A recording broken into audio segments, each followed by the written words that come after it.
All right, if you're a physics student, you have definitely heard of I.E. Irodov's problem book. It's famous, or let's be honest, maybe infamous, for being just incredibly challenging.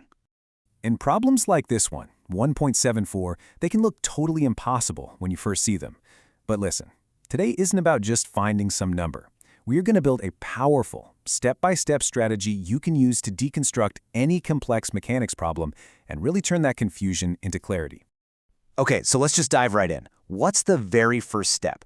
Before you even think about writing an equation, you have to just calmly read the problem and translate all those words into a clear picture of what's actually happening. You got to pull out every single detail from that paragraph.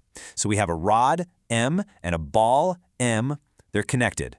Now that condition, M is greater than M, that is a huge hint. It basically tells you which way the whole system is probably going to accelerate. And the phrase slides with friction, that's critical. It screams at you that there's a non-conservative force you absolutely have to account for. And of course, massless pulley and thread, that's our classic simplification that lets us say the tension is the same on both sides of the pulley.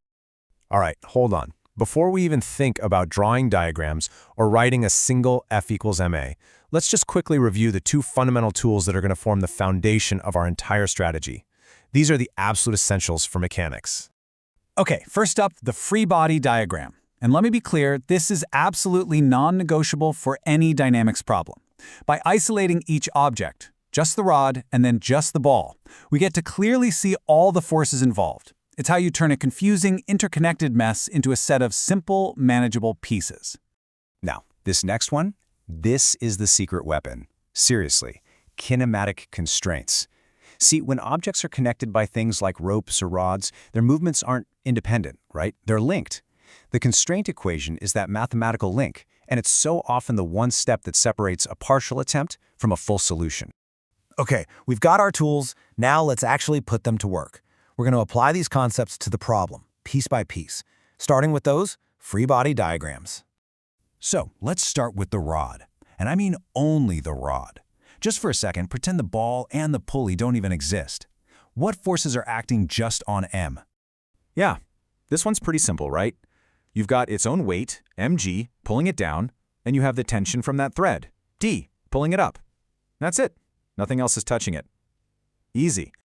Okay, now for the ball. This is where things get a little more interesting.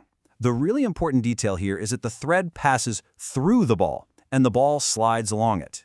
So the ball's got its own weight, mg, pulling it down. That's obvious. But here's the catch. Tension doesn't pull on the ball directly. Instead, because it's sliding along the thread, it feels a friction force. Now the crucial part is figuring out which way that friction points. Well, since M is heavier, it's going to pull the thread down on its side, which means the thread is sliding up relative to the ball.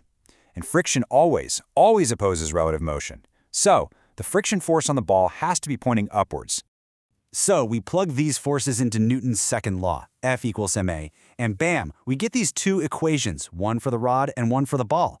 But wait a minute, look closely. We've got four things we don't know, AM, ALM, T, and F. But we only have two equations. We're stuck. This is a problem. And this right here, this is the exact moment where a lot of people just get frustrated and throw their hands up. You know that feeling, right? You think you've done everything correctly, but you just can't solve it. How do we get more equations? Well, the answer lies with our second tool, that one we called the secret weapon. And here it is, the missing link. Because that thread has a fixed length, there has to be a physical relationship between how the rod moves and how the ball moves. Their accelerations aren't independent.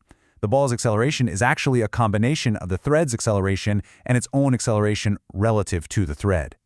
Figuring out that exact relationship is what gives us our critical third equation, the one that lets us unlock the whole system.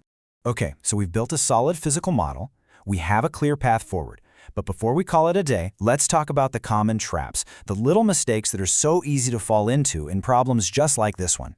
Every single one of these can completely ruin your solution. Assuming the accelerations are equal is probably the most tempting trap. Forgetting a force or getting its direction wrong, that makes your whole FBD invalid. But the biggest one, the one that leaves you with an unsolvable system, is ignoring that constraint equation. By following this methodical process, decode, find your tools, build the FBDs, and then find the constraint, you can dodge these pitfalls every single time. So there you have it. Look at what we did. We didn't just scramble for an answer. We took a problem that looked really intimidating and we broke it down into a structured set of equations, all based on fundamental principles.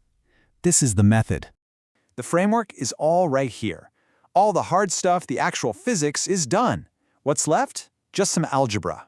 By focusing on the strategy, not just hunting for the final number, you've gained a tool you can use on any tough problem that comes your way. You are ready.